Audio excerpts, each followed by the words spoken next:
আচ্ছা, নিয়ত মানে কি করা? আপনারা মুখে বলেন না যে আমার এবার হজে যাওয়ার নিয়ত আছে, বলে না? এই যে নিয়ত আছে মানে কি নাওয়াইতু আন পড়ছেন আপনি? নাওয়াইতু আন আযহাবা ইলাল হজ এরকম কোনো কিছু বলছেন আপনি মুখে? আপনি মনে প্রতিজ্ঞা করছেন, টাকা পয়সা জমা টমা দিবেন, তার মানে আপনার মনে ইচ্ছা আছে আপনি কি করবেন এবার হজে। ওই মনের ইচ্ছাটাকেই বলা হয় নিয়ত।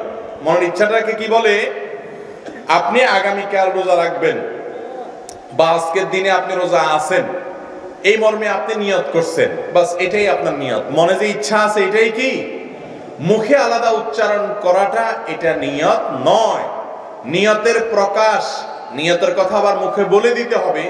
সকল ইবাদতে সকল আমলে এরকম কোনো কথা হাদিসে আসে নাই। অতএব নিয়ত করা ফরজ, নিয়ত বলাটা কি না ফরজ না। রমজান মাসে রোজা রাখার জন্য নিয়ত জরুরি। নিয়তটার মানে কি? আপনার মনে ইচ্ছা আছে যে